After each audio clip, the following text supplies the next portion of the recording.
భారతదేశంలో ప్రతి గంటకి 350 మంది కుక్క కాటుకు గురవుతున్నారు. 2023 సంవత్సరంలో 27,59,000 మందిని కుక్కలు కరిచాయని అఫీషియల్ లెక్కలే చెప్తున్నాయి.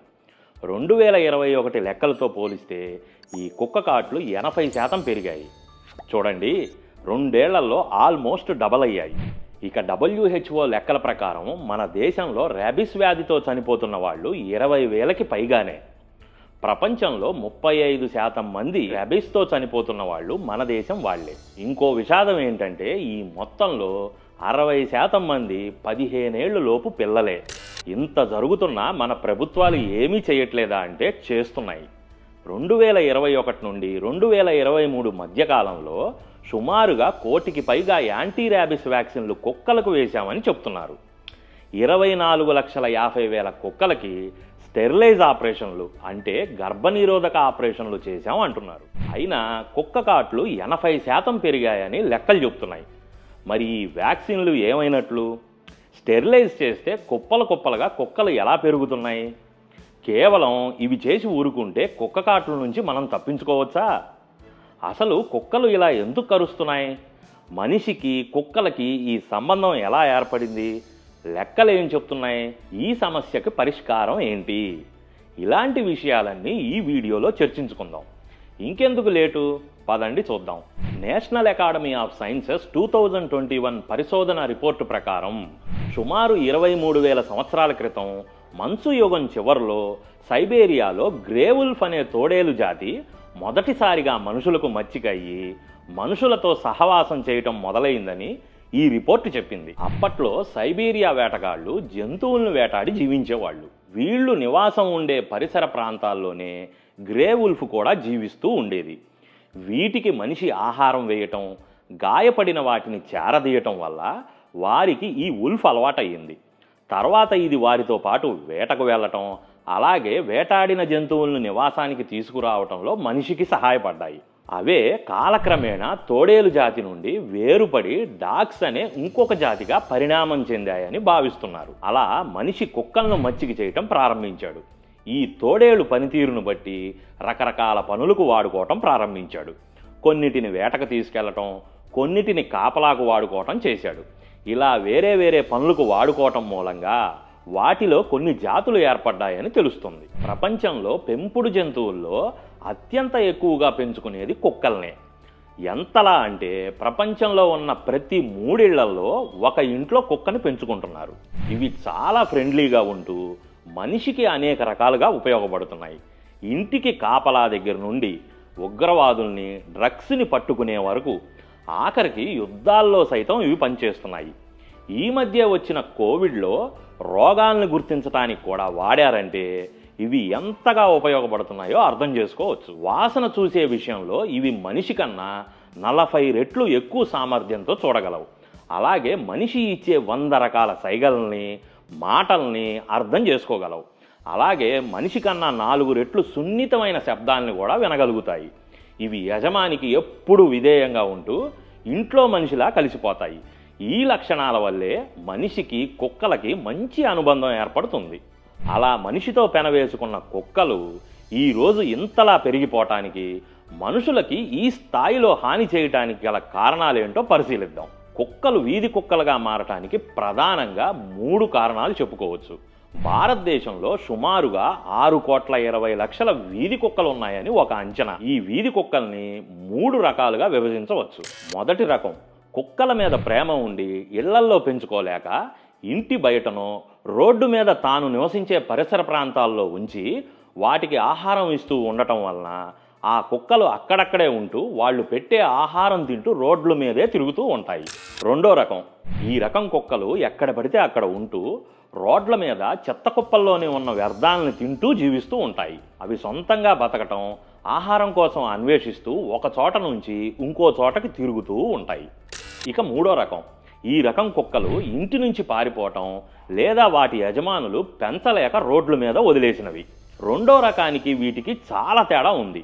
ఇవి కొన్నాళ్ళు ఇంట్లోనే పెరగటం వలన బయట బతకటం చేతగాక, ఇతర వీధి కుక్కలతో పోటీపడి ఆహారం పొందలేక, ఏవి పడితే అవి తినటం వలన, అపరిశుభ్రమైన నీటిని తాగటం వలన, రోడ్ల మీద తిరగటం అలవాటు లేక ప్రమాదాల్లో ఎక్కువగా చనిపోతుంటాయి. 2021 స్టేట్ ఆఫ్ పెట్ హోమ్లెస్నెస్ ఇండెక్స్ నివేదిక ప్రకారం భారతదేశంలో పెంపుడు జంతువుల్ని రోడ్ల మీద వదిలేసే వారి శాతం చాలా ఎక్కువ ఉందని తెలిపింది. పెంపుడు జంతువుల యజమానులు రకరకాల కారణాలతో 50% కంటే ఎక్కువ మంది వాటిని రోడ్ల మీద వదిలేస్తున్నారు. వీధి కుక్కల రోగాలు, ర్యాబీస్ లెక్కలు చూద్దాం. సాధారణంగా ఒక నిర్దిష్ట ప్రాంతంలో దొరికే ఆహారాన్ని బట్టి ఆ ప్రాంతంలో ఎంత సంఖ్యలో జీవులు బతకగలవో లెక్క వేయవచ్చు. అలాగే ఒక ప్రాంతంలో దొరికే ఆహారాన్ని బట్టి ఎన్ని కుక్కలు ఉండాలనే దానికి ఒక పరిమితి ఉంటుంది. దానినే ఆ ప్రాంతం యొక్క హోల్డింగ్ కెపాసిటీ అంటాం. ఈ పరిమితికి లోబడి ఉంటే ఆహారం, నీరు సరిపడా ఉంటాయి. ఈ పరిమితి దాటి కుక్కలు పెరిగితే వాటికి సరిపడా ఆహారం దొరక్క ఆకలితో ఒకదానికి ఒకటి గొడవలయ్యి, గాయాలయ్యి, రకరకాల రోగాలతో పాటు ర్యాబీస్ లాంటి రోగాలను బారిన పడే అవకాశం ఉంది. వ్యాక్సిన్ వేయకపోతే ప్రతి కుక్కకి ర్యాబీస్ సోకే అవకాశం ఉంటుంది. ర్యాబీస్ సోకిన కుక్క కనిపించిన ప్రతి వారిని కరిచే అవకాశం ఎక్కువగా ఉంటుంది. ఇది కరవటం వలన మనుషులకు కూడా ర్యాబీస్ వ్యాధి సోకుతుంది. ఇది చాలా ప్రాణాంతకమైన వ్యాధి. ఈ వ్యాధి సోకిన వారు చనిపోయే అవకాశం చాలా ఎక్కువ. ర్యాబీస్ కేసుల నమోదులో కాంగో మొదటి స్థానంలో, మన దేశం 2వ స్థానంలో ఉన్నాయి. చట్టాలు, నిబంధనలు కూడా చూద్దాం. Animal welfare board of India AWBI 1960లో the prevention of cruelty to animals act PCAAను తీసుకువచ్చింది. ఈ యాక్ట్ ప్రకారం పెంపుడు జంతువులను సంరక్షించటం మరియు వాటికి ఏ హాని తలపెట్టకుండా నిరోధించటం ఈ యాక్ట్ యొక్క ఉద్దేశం. కాలక్రమేణా వీధి జంతువులను కూడా ఈ యాక్ట్లో చేర్చింది. అలాగే డాగ్ ఫీడర్స్ అనే ఒక కొత్త పనిని ప్రవేశపెట్టింది. వీధి కుక్కలకి ఆహారం అందించే వారిని డాగ్ ఫీడర్స్ అంటారు. అలా వీధి కుక్కలకి ఆహారం అందించడానికి వీళ్ళకి లీగల్ రైట్ ఉంటుంది. ఇప్పుడు ప్రశ్న ఏంటంటే, ఈ సమస్యకు పరిష్కారం ఏంటి? ఇలా అడగగానే కొందరేమంటారంటే, ఏముందులే కుక్కలన్నిటినీ ఒకసారిగా చంపేస్తే పోతుంది కదా అంటారు. కానీ అలా చెయ్యటం మన దేశంలో కుదరదు. అది చట్టవిరుద్ధం మరియు అనైతికం కూడా. అయినా కూడా కొన్ని చోట్ల మాస్ కిల్లింగ్ జరుపుతూనే ఉన్నారు. 2015-16 మధ్యకాలంలో కేరళలో దాదాపుగా 1,00,000 మంది కుక్క కాటుకు గురయ్యారు. ఈ సంఘటన తర్వాత కేరళలోని కొచ్చి పట్టణంలో జోస్మావెల్లి అనే వ్యక్తి ఎరాడికేషన్ ఆఫ్ స్టే డాగ్స్ అనే సొసైటీని ప్రారంభించి ఆ ఏడాది 300 వీధి కుక్కల్ని పైగా చంపేశారంట. అలా చంపినా ఇప్పటికీ అక్కడ ఆ సమస్య అలానే ఉంది. మరి పరిష్కారం ఏంటి? WHO expert consultation of rabies report 2004 ప్రకారం 3 ఆచరణాత్మక పద్ధతులను గుర్తించారు. మొదటిది మూమెంట్ రిస్ట్రిక్షన్, అంటే వీధి కుక్కల్ని ఒక ప్రాంతం నుండి మరో ప్రాంతానికి వెళ్లకుండా రిస్ట్రిక్ట్ చేయటం. ఇలా చేయటం వలన ఆ ప్రాంతపు కుక్కల మీద దృష్టి పెట్టగలం. ఇతర ప్రాంతాల కుక్కల వల్ల ఈ కుక్కలు జబ్బులకు గురి కాకుండా ఉంటాయి. రెండవది హ్యాబిటేట్ కంట్రోల్. భారతదేశంలో ఏ సందులో చూసినా చెత్త కుప్పలే. వాటిలో చెత్తని కూడా సరిగ్గా వేయరు. వాటన్నిటినీ తొలగించి వీధులను పరిశుభ్రంగా ఉంచితే ఆహారం దొరక్క వాటి సంఖ్య తగ్గిపోతుంది. ఇక మూడవది రీప్రొడక్షన్ కంట్రోల్. అన్ని వీధి కుక్కలకి కుటుంబ నియంత్రణ ఆపరేషన్ చేయించాలి. ఒక ఆడకుక్క తన జీవిత కాలంలో 1000 కుక్క పిల్లల పుట్టుకకు కారణం అవుతుంది. కుక్కలకు గర్భధారణ కాలం కేవలం 2 నెలలు మాత్రమే. ఒక కుక్క సగటున 5 నుంచి 6 పిల్లల వరకు పెడుతుంది. కాబట్టి ప్రభుత్వం వీధి కుక్కలకి స్టెరిలైజేషన్ డ్రైవ్లు చేపట్టాలి. జాతి కుక్కలను పెంచుకునే కంటే వీధి కుక్కల్ని అడాప్ట్ చేసుకోవటం మంచిది. అలాగే వీధి కుక్కలకి హోమ్లెస్ షెల్టర్లు కల్పించాలి. మన దేశ వాతావరణానికి పెద్ద పెద్ద జాతి కుక్కల కంటే వీధి కుక్కలే అనుకూలంగా ఉంటాయి. పెంపుడు కుక్కల యజమానులు వారి కుక్కలను వీధిలో వదిలేయకూడదు. ఇలా చేయటం వలన కొత్త వీధి కుక్కలు పెరగవు. ప్రతి కుక్కకి వ్యాక్సిన్ ఇవ్వాలి. దాని ద్వారా ప్రాణాంతకమైన ర్యాబీస్ వ్యాధి నుంచి రక్షణ పొందవచ్చు.